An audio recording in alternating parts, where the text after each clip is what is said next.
اللہ اللہ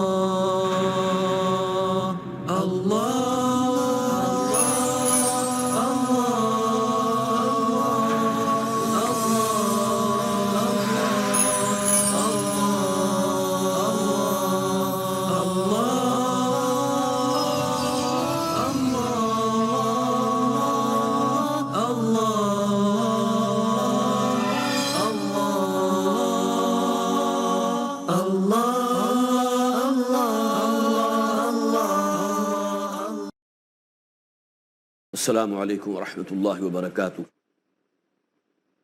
احمدہ وصلی علی رسولہ الکریم اما بعد فاعوذ باللہ من الشیطان الرجیم بسم اللہ الرحمن الرحیم مثل الذین ينفقون اموالهم فی سبیل اللہ کمثل حبۃ انبتت 7 سنابل فی کل سنبلۃ 100 حبۃ واللہ یضاعف لمن یشاء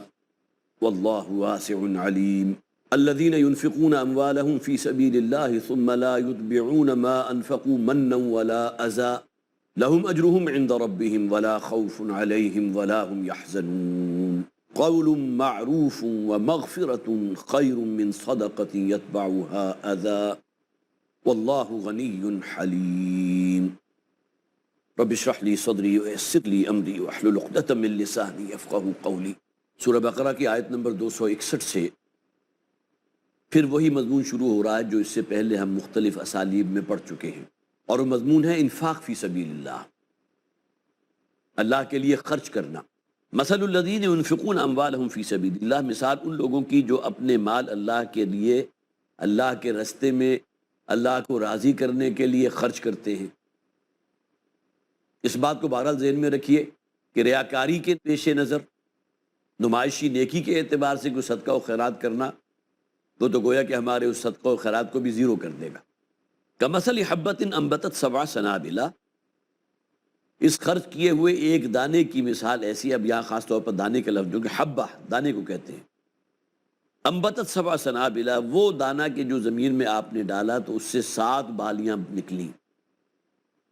فی کل سنبلۃ 100 حبہ، اور ہر بالی کے اندر 100 دانے۔ آپ حضرات نے مشاہدہ کیا ہوگا کہ گندم کا ایک دانہ اگر آپ زمین میں ڈالتے ہیں تو ایک ننھا سا پودا وجود میں آتا ہے جس سے کئی شاخیں نکلتی ہیں، اور ہر شاخ کے اندر 40 50 60 دانے آپ کو مل جاتے ہیں۔ گویا کہ ایک دانے کے ذریعے آپ نے 400-500 دانے حاصل کر لیے۔ اور آج کل چونکہ فرٹیلائزرز ہمارے ہاں بہت بہترین اویلیبل ہیں، لہٰذا پہلے اگر 1 ایکڑ سے 8-10 گندم حاصل ہوتی تھی تو اب 1 ایکڑ سے 25-30 من گندم حاصل ہو رہی۔ اللہ تعالیٰ جیسے جیسے انسانوں کی تعداد میں اضافہ فرما رہا ہے تو اللہ نے جو عقل دی ہے اس کو استعمال کرتے ہوئے انسان جو ہے اسی مناسبت سے اپنے لیے ان تمام ذرائع کو اختیار کر رہا ہے۔ لیکن یہاں نوٹ کیجئے کہ اللہ تعالیٰ مثال دے رہے ہیں ایک دانے کی، یہ گندم کا دانہ مراد نہیں ہے، مکئی کا دانہ، چاول کا دانہ، کوئی بھی ہو، آپ نے ایک دانہ ڈالا اور اس سے 700 دانے حاصل کر لیے۔ یہ اصل میں جو مراد ہے وہ یہ ہے کہ اس میں سے 7 شاخیں نکلی اور ہر شاخ کے اندر 100 دانے موجود ہیں، تو گویا کہ 700 دانے ہو گئے۔ واللہ یضاعف لمن یشاء، اور اللہ تعالیٰ جس کے لیے چاہتا ہے اس میں اور اضافہ کر دیتا ہے۔ گویا کہ اللہ تعالیٰ کے خزانہ فضل کے اندر کوئی کمی نہیں ہے، اگر 700 کی بجائے اللہ چاہے تو اسے 2000 گنا بھی کر سکتا ہے، لیکن اس بڑھانے کا تعلق انسان کی نیت سے ہے۔ ایک شخص کو فرض کیجیے اللہ نے بہت دیا اور اس نے کسی شخص کی 5000 کی مدد کر دی۔ ایک وہ شخص ہے کہ جس کے پاس اپنے کھانے کے لیے پیسے نہیں ہیں اور وہ کسی کو دیکھتا ہے کسی مصیبت کے اندر گرفتار، اور وہ اس کو جو ہے کچھ مدد کر دیتا ہے، کوئی پیسے دے دیتا ہے، فرض کیجیے کوئی 30-40 روپے اس نے دے دیے، تو عین ممکن ہے کہ اس شخص کے 30-40 روپے جو دیے ہوئے اللہ کی نگاہ میں اس شخص کے 5000 سے زیادہ وزن رکھتے ہوں، اس لیے کہ اس کے پاس تو بہت کچھ ہے۔ تو یہ تمام چیزیں وہ ہیں، گویا کہ اجر و ثواب میں بھی جو اللہ تعالیٰ اضافہ فرماتا ہے تو اس میں بھی دیکھتا ہے اس شخص کی نیت کیا ہے۔ یضاعف لمن یشاء، اللہ تعالیٰ جس کے لیے چاہتا ہے اس میں اور مزید اضافہ فرما دیتا ہے۔ واللہ واسع علیم، اللہ ہر شے کی وسعت رکھنے والا، ہر شے کا علم رکھنے والا ہے۔ الذین ينفقون اموالهم فی سبیل اللہ، وہ لوگ کہ جو اپنے مال خرچ کرتے ہیں اللہ کے راستے میں، ثم لا یتبعون ما انفقوا منا ولا اذى، اور اس کے بعد وہ اس کے پیچھے نہیں لاتے جو انہوں نے خرچ کیا تھا، نہ کوئی احسان اور نہ کسی کو ایذا پہنچانا۔ لہم اجرہم عند ربہم، ان کا اجر جو ہے ان کے رب کے پاس ہے۔ اگر گویا کہ ان چیزوں سے کوئی شخص پاک ہو اور صرف اللہ کو راضی کرنے کے لیے اور اس شخص کی ضرورت پورا کرنے کے لیے اگر وہ مدد کرتا ہے تو اس کا اجر اللہ کے پاس محفوظ ہے۔ ولا خوف علیہم ولا هم یحزنون، اور نہ ان کے کسی خوف کا معاملہ ہوگا اور نہ ہی کسی غم میں مبتلا ہوں گے۔ قول معروف مغفرۃ خیر من صدقۃ یتبعها اذی، یہ بڑی پیاری بات ہے۔ اگر کوئی شخص آ ہی گیا آپ کے پاس سوال کر بیٹھا، ایک تو پروفیشنل بیگرز ہوتے ہیں، ان کا میں ذکر نہیں کر رہا، ان کا تو پروفیشن ہی ہے، تو فرمایا قول معروف مغفرۃ خیر من صدقۃ یتبعها اذی، اگر کوئی شخص واقعتاً ضرورت مند ہے اور آپ اس پوزیشن میں نہیں ہے کہ اس کی مدد کر سکے، تو تب بھی کم سے کم اچھی بات اور بھلی بات کہو، قول معروف و مغفرۃ، یا اس سے درگزر کرو، اس سے کہو بھائی مجھے معاف کر دو، میں اس وقت مدد تمہاری نہیں کر سکتا، اچھے انداز میں، خوش اسلوبی کے ساتھ۔ سورہ ضحیٰ میں فرمایا کہ بہت سے حضرات کے شاید ذہن میں وہ آیت آ بھی گئی ہو، وَأَمَّا السَّائِلَ فَلَا تَنْهَرْ، سوال کرنے والے کو مت ڈانٹیے، مت جھڑکیے۔ اگر اس نے فرض کیجئے کہ آپ کے سامنے دست سوال دراز کر ہی دیا ہے، تو آپ کی شرافت اور مروت کا تقاضا ہے کہ اگر کچھ دے سکتے ہیں تو دے دیں، ورنہ اچھے انداز میں اس سے معذرت کر لیں۔ تو قول معروف و مغفرۃ، اچھی بات کہنا یا یہ کہ اس سے درگزر کرنا، اس سے معافی مانگ لینا، وہ کہیں بہتر ہے، خیر من صدقۃ یتبعها اذی، اس صدقے سے بہتر ہے کہ جو اپنے پیچھے جو ہے اذیت لے کر آ رہا ہو، جس میں آپ بار بار اسے احسان بھی دھر رہے ہیں اور اس کو اذیت پہنچا رہے ہو۔ واللہ غنی حلیم، اور اللہ تعالیٰ غنی ہے، بے پرواہ ہے، اس کو کسی کی کوئی احتیاج نہیں ہے، حلیم ہے، کمال تحمل والا۔ یا ایھا الذین آمنوا لا تبطلوا صدقاتکم بالمن والاذی، اہل ایمان اپنے صدقات کو باطل نہ کرو۔ دیکھیے صدقات تو وہ ہے نا جسے قرآن خود کہتا ہے خیرات ہیں، حسنات ہیں، نیکیاں ہیں، اللہ کے رستے میں روپیہ پیسہ خرچ کرنا بہت بڑی نیکی ہے اللہ کے ہاں۔ حضور نے فرمایا من یحرم الرفق فقد حرم الخیر کلہ، کسی اپنے مسلمان بھائی کو تنگی میں دیکھا، مصیبت میں دیکھا، اور اللہ تعالیٰ نے اگر تمہیں وسعت دی ہے، اس کے باوجود اگر مدد نہیں کر رہے، تو گویا کہ تم ہر قسم کے خیر سے محروم کر دیے گئے، تمہارے اندر دل کی نرمی ہے ہی نہیں، لوگوں کے لیے کوئی ہمدردی کا جذبہ بھی تو ہونا چاہیے۔ تو اب یہاں جو فرمایا گیا کہ یا ایھا الذین آمنوا لا تبطلوا صدقاتکم، مت باطل کرو اپنے صدقات کو، بالمن والاذی، احسان دھر کے اور دوسروں کی عزت نفس کو مجروح کر کے، اذیت پہنچا کے، کالذی ينفق مالہ رئاء الناس، یہ تو گویا کہ مثال ہو جائے گی اسی شخص جیسی کہ جو خرچ کرتا ہے اپنا روپیہ پیسہ لوگوں کو دکھانے کے لیے۔ تو مثال اس شخص کی کہ جو خرچ کرتا ہے اپنا روپیہ پیسہ مال لوگوں کو دکھانے کے لیے، ولا یؤمن باللہ والیوم الآخر، اور جو دکھاوا کر رہا ہے اس کا آخرت پر ایمان نہیں ہے۔ آخرت پر ایمان ہوتا تو اس کے معنی کیا تھے؟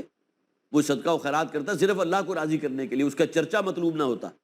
تو گویا کہ وہ ایمان نہیں رکھتا نہ اللہ پر نہ آخرت پر۔ فمثلہ، تو اس کی مثال تو ایسے کمثل صفوان، جیسا کہ مثال ہے ایک چٹان کی، پتھریلی چٹان ہے، علیہ تراب، کہ جس کے اوپر کچھ مٹی بھی جم گئی ہے۔ گویا کہ آپ تشریح تصور میں دیکھ سکتے ہیں، ایک پتھریلی چٹان ہے، اس کے اوپر کوئی فرض کیجئے 1-2 فٹ جو ہے مٹی ہے، کوئی کسان بڑی محنت کرتا ہے اور اس کے اندر جو ہے اس مٹی کے اندر کچھ بیج جو ہے دبا دیتا ہے کہ شاید اس میں سے فصل نکل آئے۔ اب یہ چھوٹے چھوٹے ننھے پودے ہی نکلے تھے کہ اچانک تیز بارش ہو گئی، آگے یہ مضمون بیان ہو رہا ہے لہٰذا میں صرف مفہوم رکھ رہا ہوں آپ کے سامنے، اور وہ بارش کی وجہ سے چونکہ نیچے چکنا اور چمکیلا پتھر تھا، لہٰذا وہ ساری کی ساری مٹی جو ہے پتھر سے اتر گئی، اس کسان کی پوری محنت بھی ختم ہوئی، وہ بیج بھی ضائع ہو گیا اور کوئی شے نتیجتاً اسے حاصل بھی نہیں ہو سکی۔ اب یہ اس شخص کی مثال ہے جو صرف ریاکاری کی نیکی کر رہا ہے، اللہ کے ہاں اس کا کوئی اجر و ثواب نہیں۔ تو فمثلہ کمثل صفوان، اس کی مثال اس شخص کی ہے کہ گویا کہ ایک چٹان ہے، علیہ تراب، جس کے اوپر کچھ مٹی آ گئی، فاصابہ وابل فترکہ صلدا، اب یہاں محذوف ہے کہ کسی کسان نے محنت کی اور اس میں بیج ڈالا، اور پھر یہ کہ اچانک بارش آ گئی، فترکہ صلدا، اور وہ بالکل چکنا پتھر نیچے سے نکل آیا، سب کچھ بہہ گیا۔ لا یقدرون علی شیء مما کسبوا، جو محنت کی تھی ان لوگوں نے یا اس شخص نے، اس کو کھیت بنانے کے لیے، بیج ڈالنے کے لیے، ہر شے ضائع ہو گئی، کوئی شے ان کے ہاتھ نہیں آئی۔ واللہ لا یہدی القوم الکافرین، اور اللہ تعالیٰ ایسے کافروں کو ہدایت نہیں دیتا۔ اب یہاں دیکھیے ان لوگوں کی مثال کہ جو آخرت پر ایمان نہیں رکھتے، ریاکاری کے لیے نیکی کر رہے ہیں۔ وَمَثَلُ الَّذِينَ يُنْفِقُونَ أَمْوَالَهُمُ ابْتِغَاءَ مَرْضَاتِ اللَّهِ، اور مثال ان لوگوں کی کہ جو اپنا مال خرچ کرتے ہیں لوگوں کے لیے، ابتغاء مرضات اللہ، اللہ کی مرضی، اللہ کی رضا حاصل کرنے کے لیے، اللہ کی رضا جوئی کے لیے، وَتَثْبِيتًا مِّنْ أَنفُسِهِمْ، اور پھر یہ کہ سب سے بڑھ کر یہ کہ وہ اپنے نفس کو اور مزید اندر گہرائی پیدا کرنے کے لیے، اس کی پختگی کے لیے، یہ مال کی محبت ہے نا جو انسان کے لیے سب سے بڑا زنگ بنتی ہے۔ انسان کی باطنی اور معنوی شخصیت کو روکنے کے لیے جو کردار یہ مال کی محبت ادا کرتی ہے اور کوئی شے ادا نہیں کرتی۔ اب مثال اس شخص کی جو صرف اللہ کو راضی کرنے کے لیے صدقہ و خیرات کر رہا ہے اور اپنی جان کے اندر مزید جو ہے وہ پختگی پیدا کرنے کے لیے، مزید ثبات پیدا کرنے کے لیے، کمثل جنت بربوۃ، وہ مثال ایسے باغ کی سی ہے جو کچھ بلندی پر ہو۔ ایک باغ وہ ہوگا یا کھیت وہ ہو جائے نشیب میں ہے، جب پانی آیا تو وہاں جمع ہو گیا، جو محنت کی تھی وہ ضائع گئی۔ لیکن اگر بلندی پر ہے تو تیز سے تیز بارش بھی ہوگی تو جو زائد پانی ہوگا وہ وہاں سے نیچے اتر آئے گا، باغ کے اندر کھڑا نہیں رہے گا۔ اس باغ کی مثال دی گئی۔ اصابہ وابل، اگر اس کے اوپر بارش ہوتی ہے تو فآتت اکلھا ضعفین، تو اب جو اس کے اوپر زراعت کی گئی ہے، جو کھیتی باڑی کی گئی ہے، وہ کھیتی جو ہے اس کے اندر کئی گنا اضافہ کر دیتی ہے۔ گویا کہ اب جو پودے ہیں ان میں سے خوب جو ہے غلہ حاصل ہو رہا ہے، اگر کوئی پھلدار پودے ہیں تو پھل حاصل ہو رہا ہے۔ فَإِن لَّمْ يُصِبْهَا وَابِلٌ فَطَلٌ، اور اگر فرض کیجئے کہ تیز بارش نہیں بھی پڑتی تو صرف پانی کی بوندا باندی ہے، جسے پھوار کہتے ہیں، طل کہتے ہیں پھوار کو، جس میں گویا کہ تیز بارش نہیں ہے بلکہ بوندا باندی ہو رہی ہے، تو وہ بھی کافی ہے اس کے لیے، اس لیے کہ جو شے بھی ہوگی وہ زمین میں جذب ہو جائے گی، اور یہاں وہ نیچے کوئی چکنا پتھر نہیں ہے، کوئی ڈھلوان نہیں ہے، بلکہ یہ باغ جو ہے کچھ تھوڑا سا نسبتاً بلند جگہ پر ہے، اور یہاں پراپرلی جو ہے وہ زراعت جسے کہتے ہیں وہ ہوئی ہے۔ تو تیز بارش ہوگی تو زائد پانی جو ہے نیچے نکل جائے گا، کھیتی خراب نہیں ہوگی، اگر کم بھی ہوگی تو اس کے لیے کفایت کرے گی۔ بارک اللہ لی ولکم فی القرآن العظیم ونفعنی وإیاکم بالآیات والذکر الحکیم۔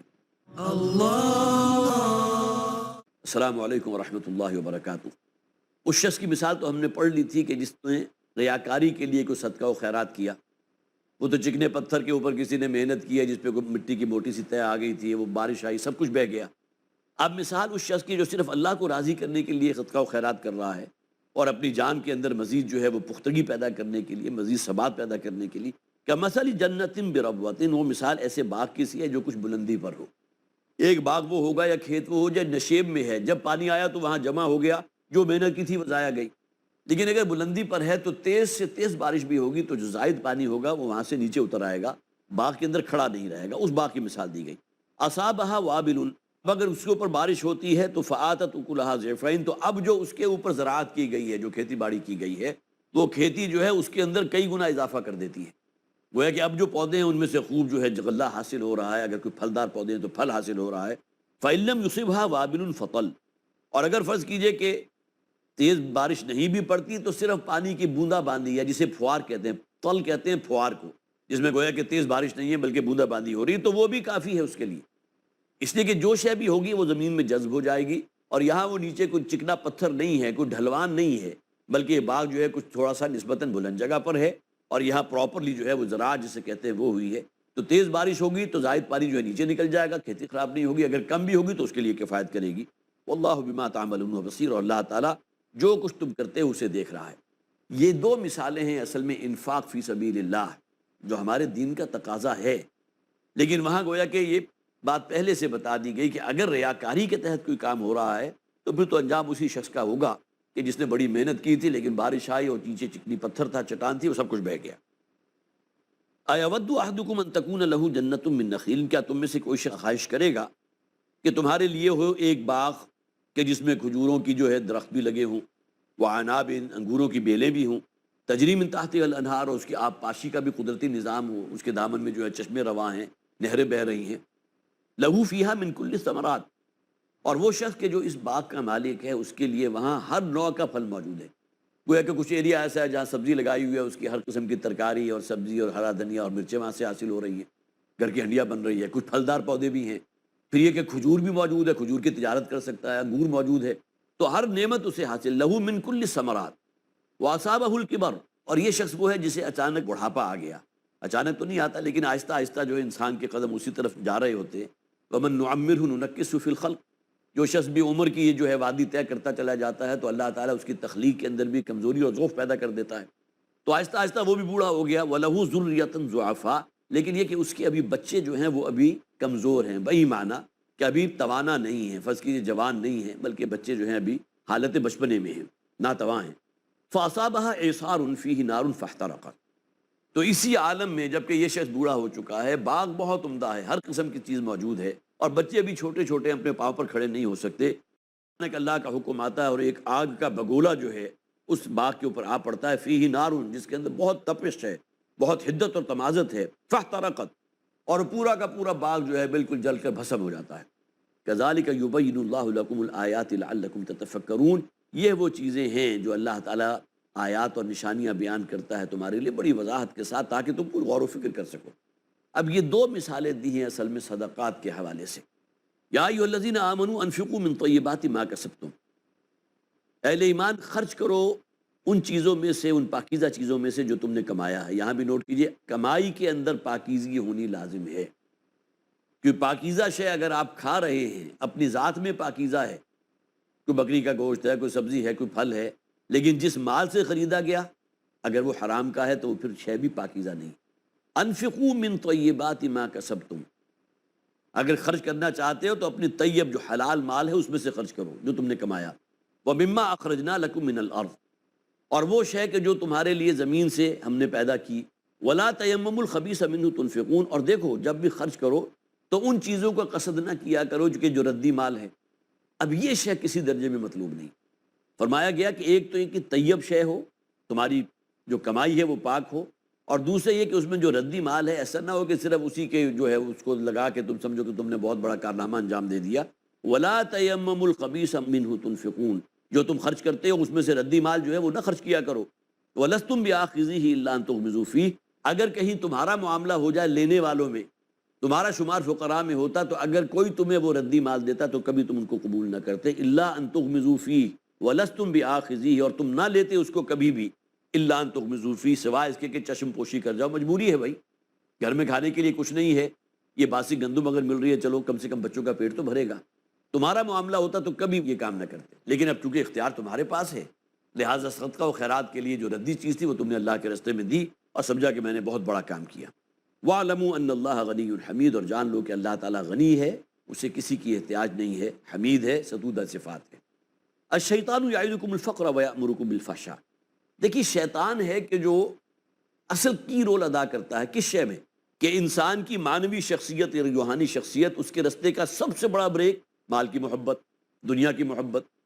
کلا بل تحبون العاجلۃ وتذرون الآخرہ، قرآن میں بہت سے مقامات کو مختلف اسالیب سے اس مضمون کو بیان کیا گیا، اس دنیا کے اوپر تم ریجھ گئے ہو، اس کی زلف گراگیر کے اسیر ہو گئے ہو، اسی کی محبت کے اندر جو ہے اپنے آپ کو ہلکان کیے جا رہے ہو، اور آخرت جو تمہاری اصل زندگی ہے اس کو تم نے پشے پش ڈال دیا، اس کے بارے میں سوچنے کو بھی تیار نہیں۔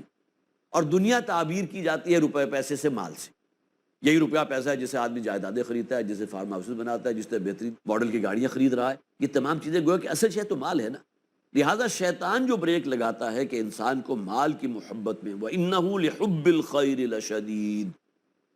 یہ انسان جو ہے مال کی محبت میں بڑا پکا ہے، بہت گہرا اترا ہوا ہے۔ لہٰذا یہ جگہ ہے کہ جہاں سے اس کو وار کیا جا سکتا ہے، جہاں سے اس کو روکا جا سکتا ہے۔ الشیطان یعدکم الفقر، لہٰذا شیطان جو ہے وہ سکھاتا ہے اگر دے دو گے تو کمی ہو جائے گی نا، اب کمی کیا ہوگی، اس کی وجہ سے جو ہے ممکن ہے کہ تمہارے حالات آئندہ اچھے نہ رہیں، فقر و فاقہ میں مبتلا ہو جاؤ، لہٰذا بہتر ہے کہ جتنا جمع کر سکو کر لو، آنے والے حالات کا کچھ نہیں پتہ۔ یہ شیطان کی طرف سے وسوسہ ہوتا ہے۔ یعدکم الفقر، جو تمہیں ڈراتا ہے فقر سے، محتاجی سے، ویأمرکم بالفحشاء، اور دوسرا کام شیطان کا کیا ہے، تمہیں فحش اور بے حیائی کے کاموں میں مبتلا کر دے گا، ملوث کر دے گا۔ واللہ یعدکم مغفرۃ منہ وفضلا، اور اللہ تعالیٰ جو ہے اس کی طرف سے وعدہ ہے، اس کی طرف سے بخشش کا، مغفرت کا، اور سب سے بڑھ کر یہ کہ اور زیادہ فضل۔ اللہ کا فضل جو ہے مختلف شکلوں میں ہوتا ہے، فضل رزق میں بھی ہوتا ہے کہ رزق میں بھی اضافہ ہوتا ہے۔ ایسا آج تک نہیں ہوا کہ کسی شخص نے اپنا روپیہ پیسہ حلال مال جو اللہ کے راستے میں نہ دیا ہو اور اس کے رزق میں اضافہ نہ ہوا ہو۔ آپ کو بہت سی مثالیں ایسی مل جائیں گی، بلکہ ان کا کاروبار اور روز افزوں جو ہے وہ ترقی کرتا ہے، اللہ تعالیٰ ان کے معاش میں بھی برکت عطا فرماتا ہے۔ واللہ واسع علیم، اور اللہ تعالیٰ انتہائی وسعت والا اور ہر شے کا علم رکھنے والا ہے۔ یؤتی الحکمت من یشاء، اللہ تعالیٰ جسے چاہتا ہے وہ حکمت عطا فرما دیتا ہے۔ حکمت جیسا کہ میں نے پہلے بھی عرض کیا تھا، یہ عقل و شعور کی پختگی کا نام ہے، وزڈم ہے۔ کسی شے کو آپ نے دیکھا ہے تو صرف اسی ظاہر میں آپ کی نگاہ اٹک کر نہیں رہ گئی، بلکہ آپ نے اس شے کا پیدا کرنے والا جو ہے اس کا ایک رعب اور اس کا ایک جلال آپ کے اوپر قائم ہوا کہ جس ہستی نے اس کائنات کو پیدا کیا، اس شے کو پیدا کیا، وہ کتنی کمالات کی حامل ہے۔ یہ ہے اصل میں عقل و شعور کی پختگی، کہ کسی شے کو دیکھنے کے بعد انسان کا ذہن اس خالق اور مالک کی طرف متوجہ ہو جائے، اور ظاہر ہے صرف متوجہ ہو جانا ہی کفایت نہیں کرے گا جب تک کہ اس کی شکر گزاری بھی اختیار نہ کی جائے۔ وَمَن يُؤْتَ الْحِكْمَةَ فَقَدْ أُوتِيَ خَيْرًا كَثِيرًا، اور جس شخص کو بھی حکمت جیسی دولت مل گئی تو اسے تو خیر کثیر عطا کر دیا گیا۔ وَمَا يَذَّكُّرُ إِلَّا أُولُو الْأَلْبَابِ، اور نصیحت حاصل نہیں کرتے مگر وہی لوگ جو صاحب عقل ہوں۔ اولو الالباب بھی کہتے ہیں ہوش مندوں کو، عقل و خرد والے لوگ، سوچنے سمجھنے والے لوگ، الذین یعقلون، جو عقل سے کام لینے والے ہیں، دانش سے کام لینے والے ہیں۔ وما انفقتم من نفقۃ او نذرتم من نذر فإن اللہ یعلم، دیکھیے وہی انفاق فی سبیل اللہ کا مضمون چل رہا ہے، اور جو کچھ بھی تم خرچ کرتے ہو خرچ کرنے کے ضمن میں یا نظر مانتے ہو تو اللہ تعالیٰ کے علم میں۔ یہاں نظر کا لفظ آ گیا ہے، اس کو خاص طور پر نوٹ کیجئے، نظر صرف اللہ کے لیے، اور یہ ہوتا ہے انسان کے اندر، حالانکہ معاملہ یہ ہے کہ اللہ تعالیٰ سے خیر طلب کرنی چاہیے، ہر آن خیر طلب کرنی چاہیے، لیکن فرض کیجئے کسی شخص کا کوئی مسئلہ اٹکا ہوا ہے، مسئلہ وہ جائز ہے، کوئی آپ جو ہے میرٹ کو بائی پاس نہیں کر رہے، کسی کے حق پر جو ہے ڈاکہ نہیں ڈال رہے، کسی کی حق تلفی اور ظلم نہیں کر رہے، اور اس موقع پر آپ اپنے آپ سے کہتے ہیں کہ اگر میرا یہ کام ہو گیا تو میں اللہ کے لیے 5 روزے رکھوں گا، 6 روزے رکھوں گا، یا اتنا روپیہ پیسہ اللہ کے راستے میں دوں گا، یہ نظر ہو گئی. اور یہ نظر ہے صرف اللہ کے لیے، کسی غیر اللہ کے لیے نظر نہیں ہے. اگر کہیں نیت کے اندر کھوٹ آ گیا کہ لوگوں کو دکھانے کے لیے تو کہا میں اللہ کے لیے کر رہا ہوں، لیکن تنہائی میں اسے معلوم ہے کہ نہیں یہ تو میں نے اصل میں فلاں بزرگ کے لیے نیت کی تھی، اس کے نام کا یہ نظرانہ دوں گا، تو اللہ تو جانتا ہے، اللہ تو دلوں کے حالات کو جانتا ہے. وَمَا لِلظَّالِمِينَ مِنْ انصار، اور ظالموں کا، ان مشرکوں کا کوئی مددگار نہیں ہے. ان تبدوا الصدقات فنعما ہی، اگر تم اپنے صدقات کو ظاہر کرو گے تو یہ بھی تمہارے لیے بہت بہتر ہے. وَإِن تُخْفُوهَا وَتُؤْتُوهَا الْفُقَرَاءَ، اور اگر تم اس کو مخفی رکھتے ہو، اسے چھپا کر دیتے ہو، اور پھر یہ کہ اسے پہنچاتے ہو، دیتے ہو غریبوں کو، فَهُوَ خَيْرٌ لَكُمْ، تو یہ تمہارے لیے زیادہ بہتر ہے. پہلے کے بارے میں بھی فرمایا ان تبدوا الصدقات فنعما ہی، وہ بھی اچھی بات ہے، گویا کہ علل اعلان دینا. لیکن یہاں ہمارے دین کی جو خاص طور پر جو ایک گریڈیشنز ہے اس کو ذہن میں رکھیے. جو تو ہے نا صدقات واجبہ، زکوٰۃ ہے، عشر ہے، خمس ہے، اس کے بارے میں تو حکم ہے علل اعلان دو.